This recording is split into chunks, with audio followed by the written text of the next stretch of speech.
Drawing from his own experience as a refugee from Vietnam, Young Vo brilliantly weaves a tale that has resonated with children of all backgrounds in his book, Gibberish. We are introduced to Dat, a young boy who has traveled to a new country to start a new life and is met with a new and very confusing language that sounds a lot like gibberish. But when he meets a peculiar character named Julie, Dat's world begins to unfold. In this episode, Young discusses the desire for children to recognize the power that comes when one can make genuine connections with others from different cultures and backgrounds. He also talks about the real-life Julie and his chance meeting with author A. Levine that changed his life. Stay with us for another episode of the Vulgar Geniuses podcast.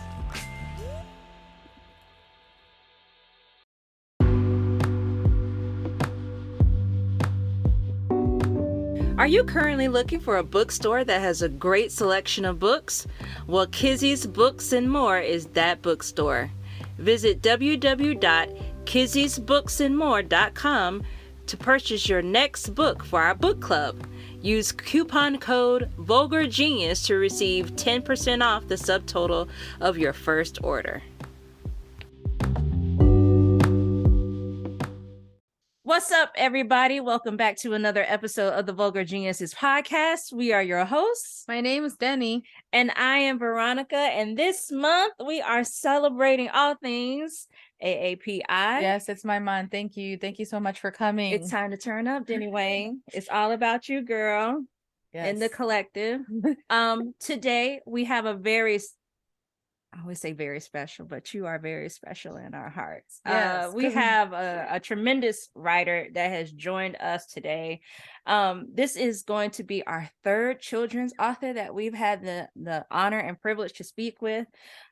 We are joined today with Young Vo. Young Vo learned to draw before he could write.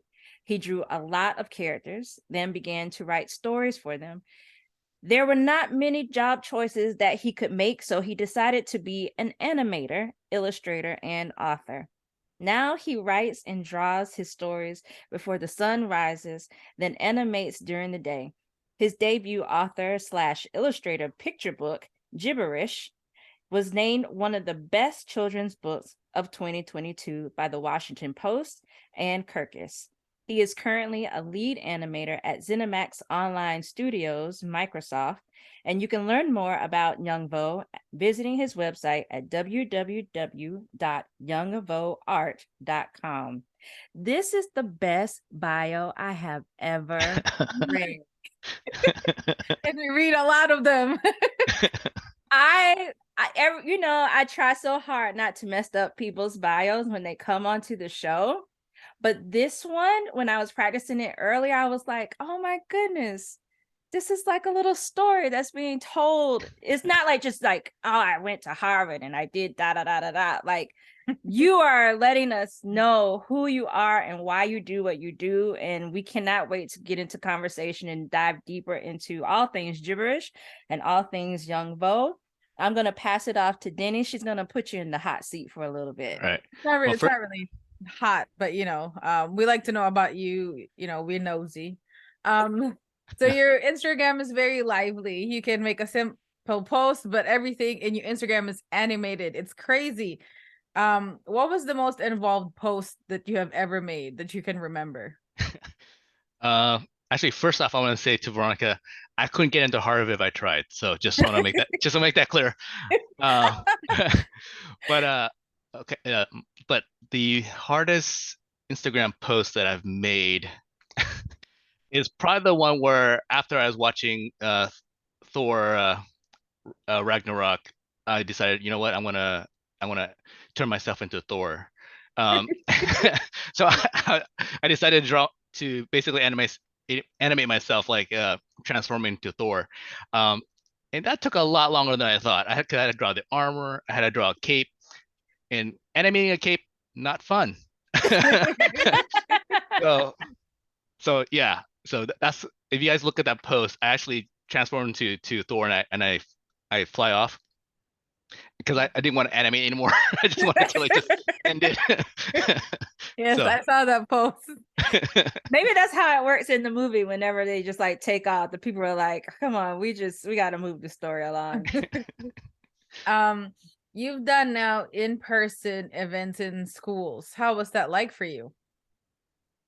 Actually awesome. I love doing like live events. Because when Gibberish came out, like, you know, the pandemic was in full effect, and had to do things in Zoom and like a lot of like virtual types of meetings, which was cool. But there's nothing like a live event where like the kids are laughing. I can hear them laughing. I can I can interact with them. I know when the joke is hitting, so I can kind of like push it a little farther, or like let them give time for them to laugh a little bit. Like stuff like that. Live events are awesome. So yeah, I love doing live events. Yeah. So this is a personal question because I I I also speak Tagalog. That's my first language. As an adult, when you think now, like, do you think in Vietnamese and then you translate it into, English, or is it now immediately like, it's in English now? Great question. Like, so I came to the US when I was 5, right? And then once I started learning English and watching TV, like it kind of consumed me a little bit, right? So, and then it kind of stunted my vocabulary also at that point. So, um, right now I I fully like think in English. And it's sad, but like I lost some of like my fluentness in Vietnamese because like I don't hang out with a lot of Vietnamese people, so like that part of it's lost a little bit. When I talk to my mom, sometimes I speak Vietnamese and then I'll throw in English words now, like and then she'll catch it, and like so. And at a certain point, she just accepts it now before she's like, "What you say?" Like now, now it's just like this broken Vietnamese that thing that I have with her now. So so yeah, I have the vocabulary of a 5-year-old boy in Vietnamese. So yeah, yeah. See, That's that's what. how my husband says it too. Like, he speaks Cantonese, but it's like kindergarten level. It's basically 5-year-old. Yep. Yeah. Um, A man child. yes, he is a man child. Um, so you are a lead animator, a couple of video games. What was the most exciting part and those processes? And another personal question: did they let you play first? Like, because you gotta try it out, see if it works. Yep, yep. Yeah, I mean, like making video games is awesome. Getting to play the game is also awesome. But there's a certain point too. There's a certain threshold where you play it and then it's not as fun anymore because you're like trying to figure out what the problem is. So so you get bugs sent to you, like an animation bug or wherever. You're like, oh man, I gotta fix that. But also the cool thing is like when we do have play tests, like company wide play tests, they'll give you like depending on the game and where we are in production, sometimes they give you the whole day to play it. Sometimes they give you half day to play it. So those days are awesome. Just like I'm gonna pay you to play. Like Exactly. yeah. So if I have to do this, I will for the team. So, how did you convince your dog to be the star of your Instagram? How is that? It's the cutest thing. It's really easy. It's called chicken. Like he would do anything for chicken. Um, uh, actually the my dog that's the main star. I have another dog that doesn't like to be picked up as much. Um, the dog, his name is Quackmire Tim. If people are curious. Uh, um, yeah, he's so mellow, and he's like 16 now, and Aw. he's going blind, and Hmm. he's kind of can't hear as well. So like when I walk around him and pick him up, I gotta make sure that he knows I'm there, or else he just freaks out. Like like it's like the hand of God picks him up or something. I gotta make sure that he knows I'm coming. Uh, So he's used to me picking him up and just like messing with him. So like, yeah, it's really, really easy. Yeah, it's very cute. You gotta check his Instagram because, he's everywhere. He is. So, now we would dive into your book, Gibberish. Like Veronica said earlier, I have a 3-year-old son, and I usually try to pick up books that are made by people that look like me. So my son my son knows that we are everywhere, and that he doesn't have to be afraid to be himself, and there are people that look like him in books and TV. We got to start them young, so they got to know that representation is there. So that's why we chose to talk to you today. But we wanted to know, they always say there's no there's no audience for like books that look like us, or book stories that have our stories. So what was that process for you of having this book like published, and how long did it take for you to like do like the book, and for it to be like on the hands of like children? Great question. This might be a long answer, so we have time. Yes, that was a very long question. Yeah. Okay, in the audience, go ahead and sit down. So the idea for the story itself has kind of sat with me for a long time. It's I like in the bio, like I drew before I could read, and so that's totally true. And it's also true with Gibberish, because like I drew the drawings for Gibberish before I even wrote the actual words for it. So it started with pictures, and it kind of stuck with me for a while. And then and at a certain point where I'm like, you know what? I want to make my own stories. I've been animating other people's stories, which is awesome.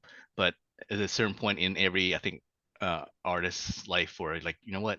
I gotta make my mark somehow. I gotta find my thing, or as my friends like to say, we want to find our Batman. The thing that we want to be known for, right?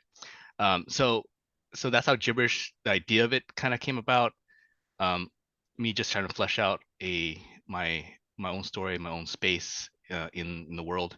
But to get it into the hands of kids took even longer, because once I decided, oh, you know what, I'm going to try to make this into a picture book, I had to learn how to make a picture book, and that in itself is an art form that I was a little too confident. I was like, oh, I'm an artist, I'm an animator, I know how to draw, I can draw a picture book. And then when I did that, I'm like, no, I don't know how to draw a picture book. And then it just like, so I started taking classes. I signed up for different groups. I'm part of this group called SCBWI, which is a great resource for anybody that's interested in making picture books or books for kids. Great resource, great conferences. And I try to make Gibberish probably for about 2 years, probably more than that actually, to get to a point where I actually when I was send it out to agents and send it out to editors. So I sent it out to agents for like, I don't know, actually for probably for about, I wouldn't say maybe 6 months. And there's at a certain point where I'm like, I want to self-publish this. It's so hard to kind of like get people to notice the story, like, because some people say, oh, it's a great story, but it doesn't fit us, or like it's I don't know what to do with this story, type of thing. And then so I went to, sorry, it's gonna get long. So I go to an SCBWI conference, and then during that conference, I was getting rejection letters from agents and stuff like that. I'm like, oh, feeling down. And so it's the last seminar of the conference. I'm sitting there with my friend, and then this guy asks, oh, is the seat next to you taken? I'm like, oh yeah, come and sit down. So he sat down, and like, we were joking and talking during the seminar, just and then once that seminar was done, like this crowd of people just ascend upon this man. I'm like, who is this guy? Like, why is everybody want to talk to this guy? and like people were like talking to him and handing him cards and stuff like that. And I'm like, I need to hand him my card. And once handing him cards, I need to hand him cards. I'm like trying to pull out my card, I'm fumbling, and he's like, are you, what are you trying to do? I'm like, oh, I just want to give you my card. I'm like, here, take my card. And then and I take his card, and then the group of people just kind of like took him away. Like it's just like this cloud of people just took him away. I'm like, what the heck? I look at the card and I'm like, Arthur Levine. Why does he sound so familiar? And then my friend next to me, he's like Arthur Levine. He edited Harry Potter. Blah blah blah. I'm like, what? So like so I'm looking at him like, oh crap. And she's like, if I knew that was him, I would have pushed you out of the way. Like I would have thrown you out of the seat.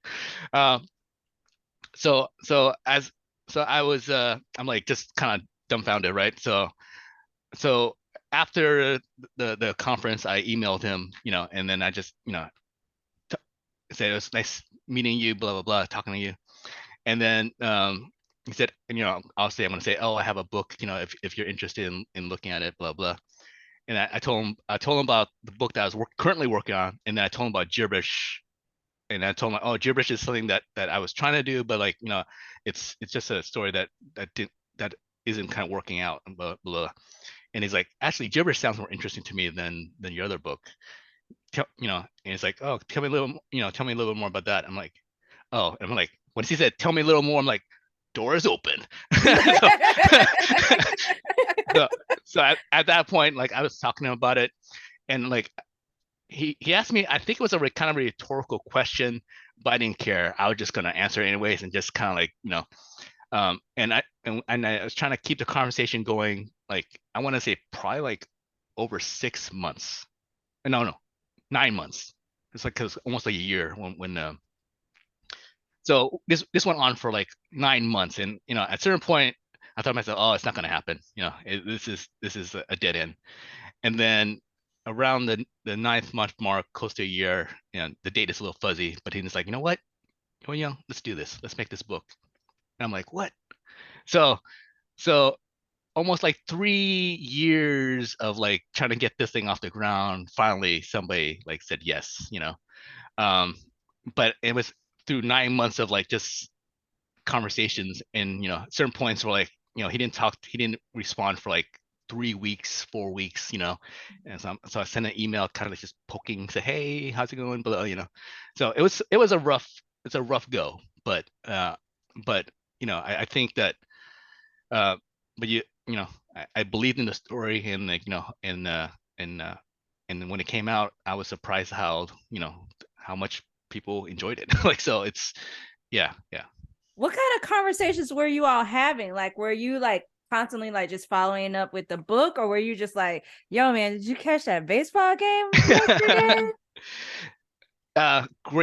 Great question, because like, how do you keep a conversation going for that long, right? Like, yes. what do you do, right? So one of the things, like, I think just first off, Arthur is just the nicest guy, and he's probably the most, I want to say, authentic person. Like if he doesn't like and he's also like a Jedi master in a way. Like he'll ask me a question, right? But the question leads me to like think about the story in a deeper place, right? And when he does that, the conversation is a lot easier, And I also a thing I like to do is also like make the conversation very light, also because like I realize that if working with anybody, you want to work with somebody that you enjoy spending time with, right? So I want to make sure that he knows that I like to laugh, and and so I I try to make jokes here and there, and also like throw gifs in, or like animations that you see in Instagram. Those are the kind of things I would do, like in my emails to him too, just so to show a little of my personality. I'm not I like having fun, and I like working with people that have fun, and like he's the same way. He'll say like some random stuff. Sometimes I'm like that was really interesting, like stuff like that, just to kind of get the conversation going. Yeah, but yeah, just basically being, hopefully, being yourself through the email. Finding ways to kind of like express yourself. Instead of just like really business type of email exchanges. So yeah. Good I'm question. taking notes. Memes and gifts. Okay. That's what I'm gonna do. There you go. There you go. So let's talk more about this book. Before I ask my initial question, I want to ask this question, which is, can you give people a little bit of a synopsis of what Gibberish is all about?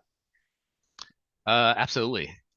Gibberish is about a boy coming from someplace far. I left it kind of ambiguous because like I want to hopefully people can see themselves in that.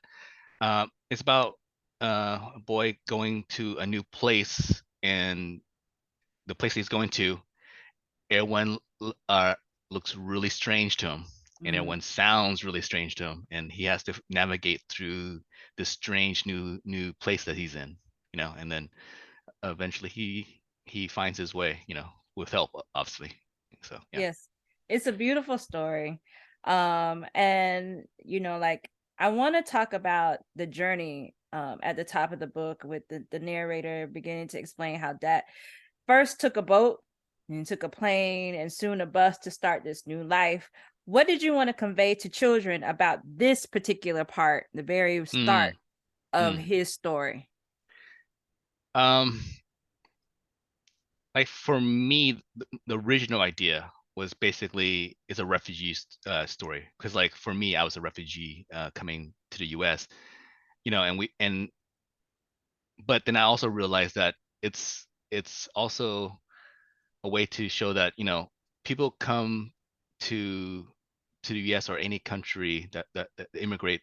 They all come from they all have different paths that they take, and hopefully that you can kind of see yourself, like whatever path that took you here, that you're like you can relate.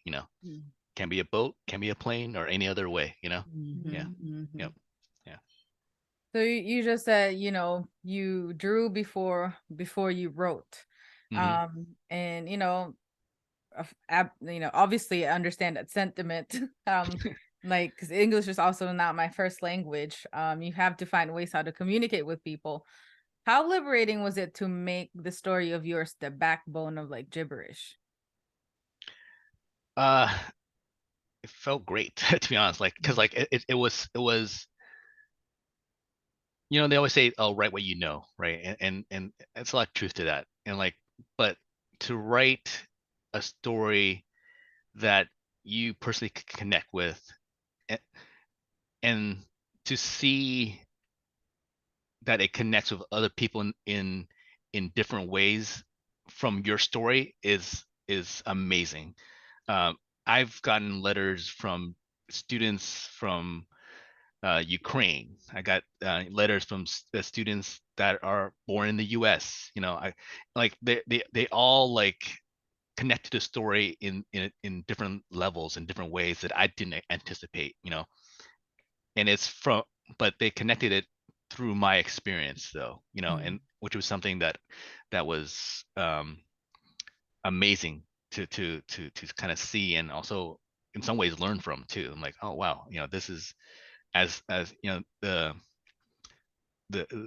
when I met this kid from Ukraine, he's like, I love your story, and I read it before I went to bed. It made me happy. I'm like I'm like, gave me the warm fuzzies. I was like, and I'm like, but he came from a different background than me, but we both related in the same way. That language and the language barrier and all that stuff. It was just amazing. Just yeah. The way that you see that he forms this beautiful bond with a character named Julie. Her name is unknown in the beginning, but as Dot begins to learn more words, she becomes a full actualized character, and the world begins to shift from these grays to like this rainbow palette of colors. But there is a part in between in the story where he's trying to figure out the language, right? And he's meeting this character who is unknown to him in the beginning. And they start to work on language, and he feels like, okay, he's starting to piece these words together, and then he goes to talk to his class, and you say that that his words are just broke. They just broke in front of him, and you see like the visual of like the words falling apart, and he's left defeated until Julie pops up again. Did you always have this character of Julie in mind that would be the complement to Dot as he went on to this journey? Yes. Yeah. Because Julie actually is based on an actual person. Like when I was a a little kid, when I was 5 years old, like when I went to school, like I made one of my first friends was this girl named Julie. And like, and the reason that she's stuck in my head because like, because I always tell like when I do the live events or and stuff like that, people always ask, "Oh, is Julie based on a real person?" I'm like, yes, she's based on a real person. And the reason that she's there is because like in the story, she helped me like feel at home, you know, and she actually got me in trouble. Actually, after so the not the real story, but the original story was like basically dad was waiting for the school bus, and then Julie comes along and then takes him to her house to have cookies, and that actually happened. So I actually, I'm waiting on the bus, and then my friend Julie comes. So my mom's making cookies. I'm like, I love cookies, Like any kid. Exactly. And then so she takes me to her house, and then my mom's like waiting for me at the bus stop. Where's Young? Young's not in. It's like, and so my mom is freaking out. She's calling the school, and then teachers go, "Oh, he's probably at Julie's house." They were playing together during recess, and so my mom goes to her house, and let's just say that it wasn't a pleasant ride home. Like, so, yeah, so that's one of the reasons that Julia is stuck in my mind. But like, yeah, but she's definitely was always part of the Gibberish story. Yeah. Does she know about this story? No, because like I haven't kept in touch with her like after elementary school, so I'm not sure where she is. But Julie, if you're listening, Shout out to Julie. Young yeah. wrote a book with you, girl. Yeah. But you famous. So I know you probably get this question all the time because this is kind of like, the what makes this book like really stand out for me from all the other children's books that we've read. All how many? 1,000. 1,000. Wow. There's We've been keeping track. Yes, we've been keeping track. So there's a secret code. I call it the hieroglyph that was used in this book. It was so reminiscent of like these puzzles that we used to do back in the 90s. How did you come up with this idea? And is there an answer key somewhere that we need to know about? And how do you read this to children when you're reading to them? So the gibberish symbols are actually a font, so you can actually decipher it. It's funny, like I want to say the first week of the first, yeah, I want to say the first week that the book is out, I get a DM from a friend of mine. He's like, I deciphered your gibberish. I'm like, no. And then he actually writes out like what it means, like the cover. So in the cover, the book that he's reading has gibberish on it. He deciphered what that meant. I'm like, okay, you broke the code. Like, so for you listeners out there that haven't deciphered it, go to the page in the book where basically Dat learns gibberish, and you look at the gibberish words, and then you look at the English words. You can start connecting the visuals. The first clue is look at the word book, and then the gibberish word book. So if you see two symbols next to each other, that means that it's the O, right? So book has two O's, and then so you look for like two symbols that are similar. So you start breaking it apart like that did, and so that page should give you a good start and to decipher it. So I want to ask, like, there's two different styles of drawing in this book, and one that shows the main character, Dat, and his family. But when Dat goes off to school, we see that his classmates and the people that he encounters are drawn differently. And it's kind of like this reminiscent of cartoons from the 1930s and 50s, like Disney's Steamboat Willie and Felix the Cat. And we understand that drawing them differently to portray how Dat's world had drastically changed. But why did you choose this particular format and style of drawing these characters? Great question. So originally they were the original drawings of Julie, like in my sketchbook, she was more like a monster, like Monsters Inc. type of character. But it didn't feel right. Because the characters in the book are not scary to Dat. They're just different, and and they're just strange to him, right? And as an animator and as a Saturday morning cartoon kid, like I love animation, and like you said, like the early ones are awesome, like Mickey Mouse and stuff like that. And I thought to myself, I'm an animator, and like when I was as a kid, I was drawn to animation because like I didn't understand what they were saying, but I understood what they were doing, right? And that's why I think that's why kids love animation so much, because like they can like fill in the blanks if they don't understand things, and like it was simplified. And I thought that will probably see the world like that too, so that's why like it switched from monsters to cartoon characters, and I wanted them to be fun but not scary too, because like when you meet somebody different, they're not scary, they're just different, you know. um yeah, and it's just I just love animation too, so that didn't hurt. What were the cartoons that you were like addicted to as a child at that age? Oh, man, like anything that's Saturday morning, like Scooby Doo, the original Smurfs, so top of like right now I'm drawing I'm drawing a blank, but those are the ones that stood out right now. Garfield. Yes. Yeah. Classics. Yes, Garfield. All of those are classics. Yeah.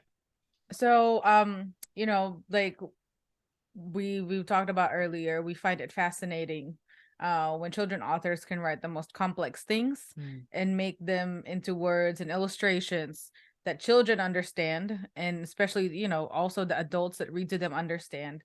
You put in here like immigration, language, and like inclusion. That's like heavy things that even adult writers have a hard time putting into words, but you did it all in your illustration. What was that process for you? Was it difficult for you to explore? And walk us through how were you able to make those big things into things that everybody could understand? Great question. I mean, it's really comes down to process, right? Like for me, like just trying different things and figuring out different ways to show the connection internally, external to the external, right? Like one of the big things that I feel like a lot of things happen between our ears, right? But they're not real until like it's outside, until it's outside. So I was trying to think of ways to express what's happening inside that, and bring it and find a way to bring it out onto the page, right? So that basically not only Julie can see it, but the reader can see it and the parents can see it, right? Perfect example is the first word that Dat learns is tree, right? Now for you parents, if you want to use this to kind of like help illustrate the understanding of the differences in like Julie and Dat, you can look at the very first time we see Dat is basically when he's under a palm tree, right? The first time we see Julie, she's sitting on a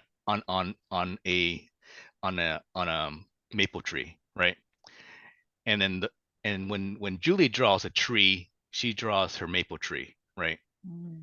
And then when Dad draws a tree, is his palm tree, right? Same word, but totally different trees, right? It has different meaning to them.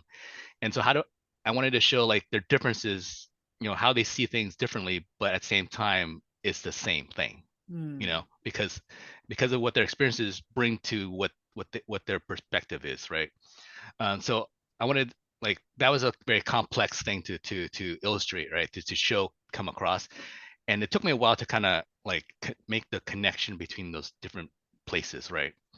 And because I wanted to find a word that can connect, that they both can relate to, but show that their perspective is different, but at the same time similar. Yeah. So. Yeah. Was there ever a moment when you're having conversations with children about your book that they bring something to light that you had not noticed before? Great question.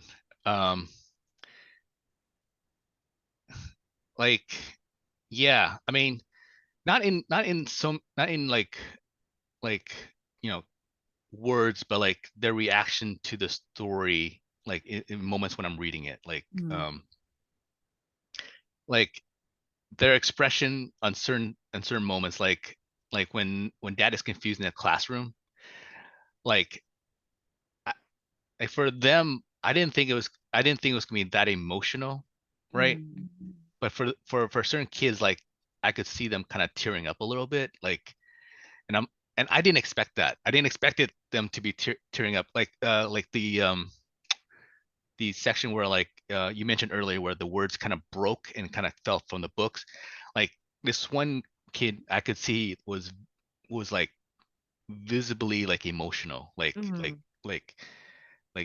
she was like totally into it. Her eyes were getting red. I'm like, I had paused like during the reading, just because I wasn't expecting that. So like moments like that, like I didn't expect when I was writing it, So little moments like that I think are really special, and that I didn't anticipate, Yeah, I used to work with children, and I didn't realize how much they get really pulled into a story until one day I used to work in with teaching PE.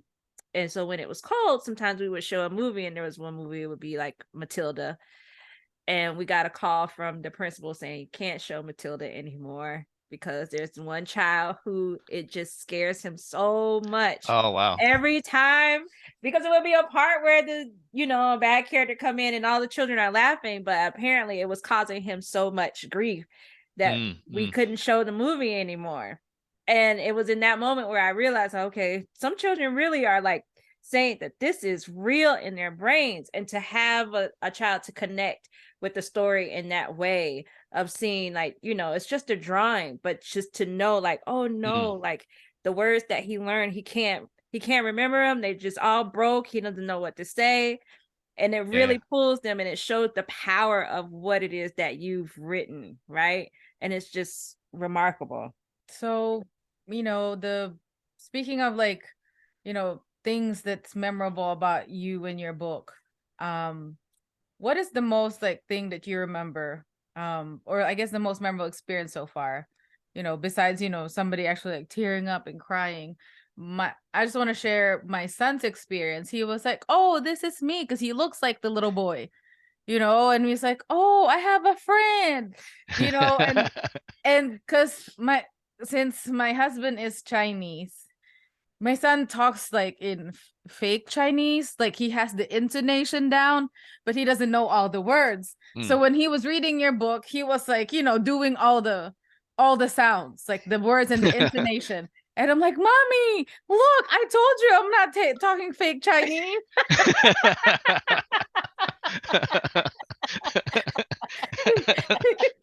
So I was like, okay, let's continue. That's awesome. So that was our experience with your book. Like, we can't return this book to the library. He was like, no, it's not time yet. Sorry, that story took took the spotlight. So for me, like, I think the most best experience so far was a recent one. I gave a talk, and I briefly talked about it.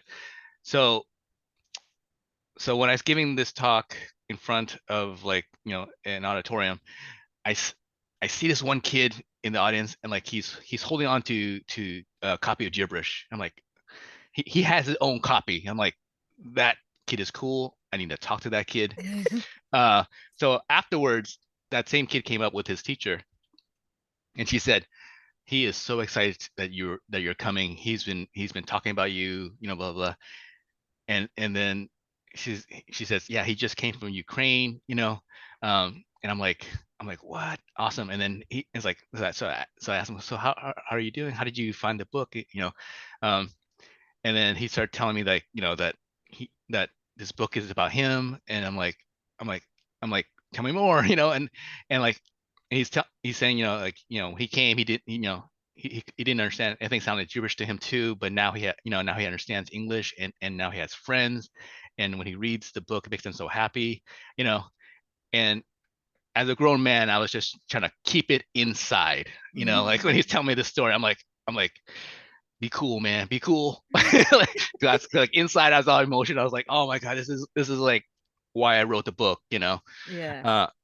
So yeah, I mean, that like moments like that, I mean, like, I as an author, as a children's book author, I cannot ask for more than that, that was, yeah.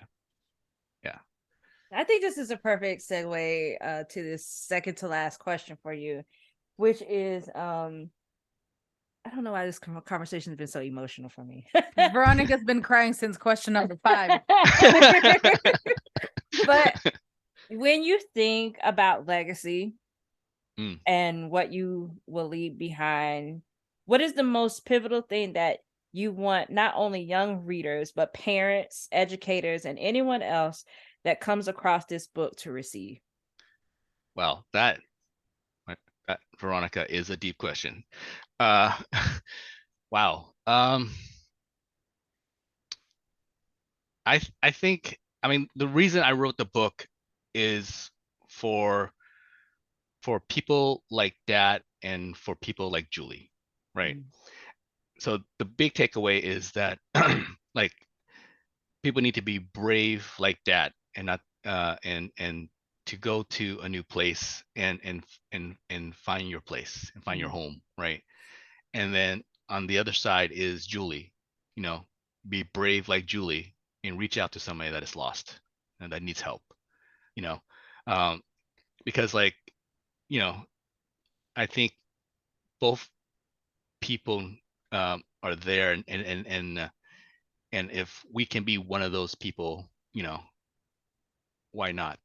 Because it you can only be better, and the world can only be better if you are, and you can be both at the same time, even better, right?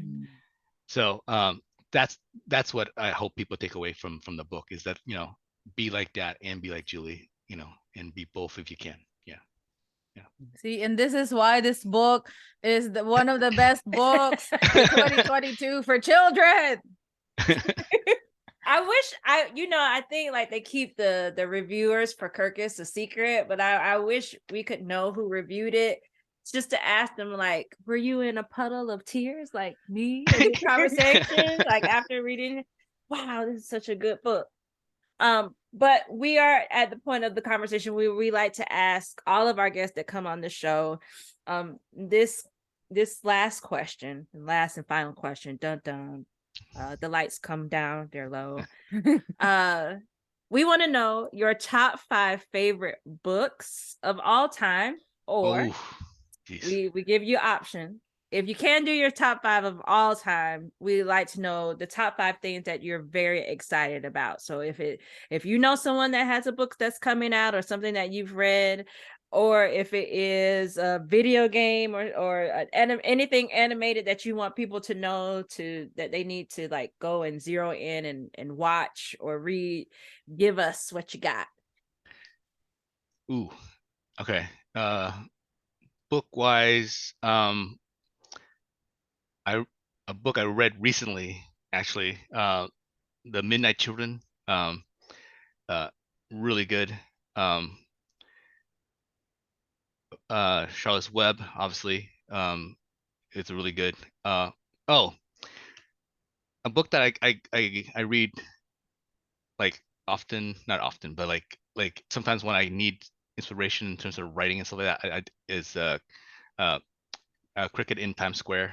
It's an older book, but it's you know, but it's written so well, and I tend to go to that one a lot.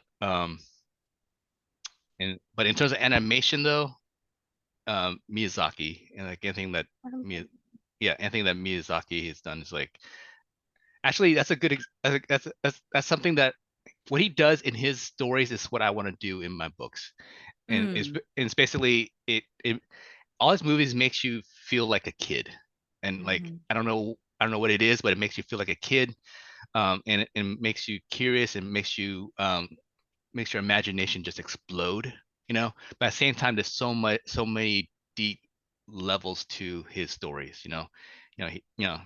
He talks about different types of fears. He talks about like social status and all those things, and so yeah, I mean I tried to capture a lot of what he does in my stories. So was there any particular story of his that sticks out the most for you, that you connect with the most? Totoro, of course, but I like Kiki's Delivery Service. Yes, I love that too. That one just stands out to me for whatever reason. Like I just feel like it's a coming of age, and also the innocence of that story. It's also amazing, and also the magic there, friendship, all those things. Yeah. I know I was late to finding out who he was and his work, and the introduction for me was Ponyo, and I'm like, oh, I remember just walking out of the movie theater like, this is amazing. So every time I see a kid, I'm like, you want to watch Ponyo? Like, you want to watch it? Everybody like, this woman is crazy. She's crazy. I'll watch it with you. Yes, that's a staple in our household. Totoro is one of our favorites. My son has a plushie, a little bag. When we went to Japan, it's a thing. It's a whole other podcast. Yeah. So you've opened a can of worms. Yep. Is there anything else you want to add to your list?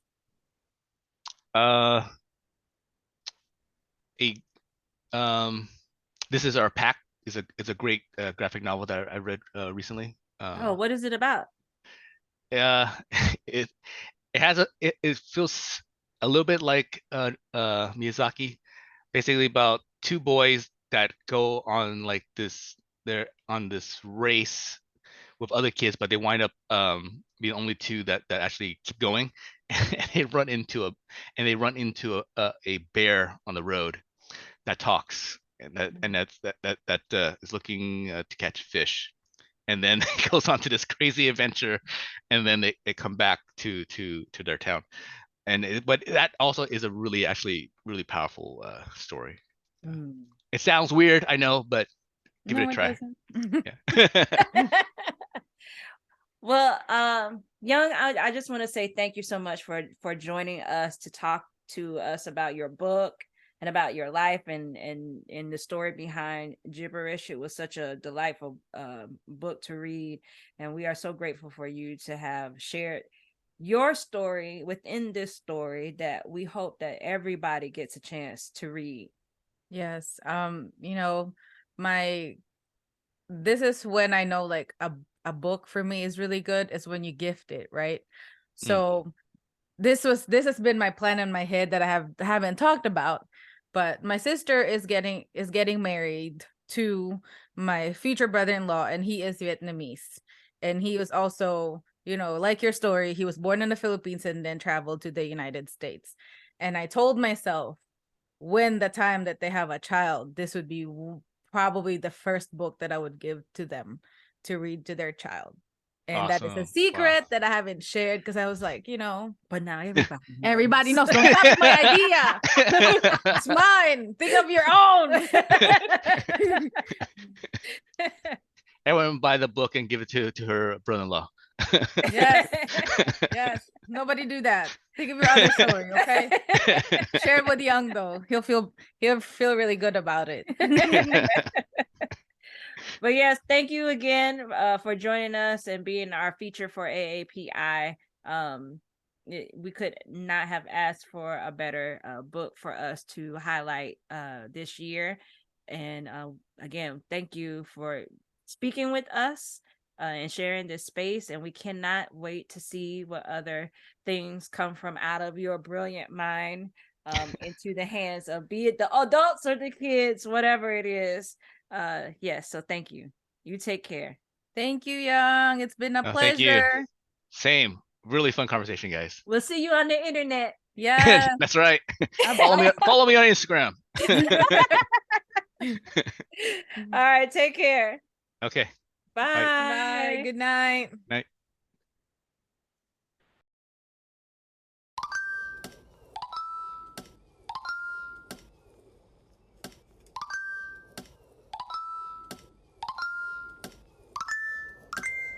We hope you enjoyed our show.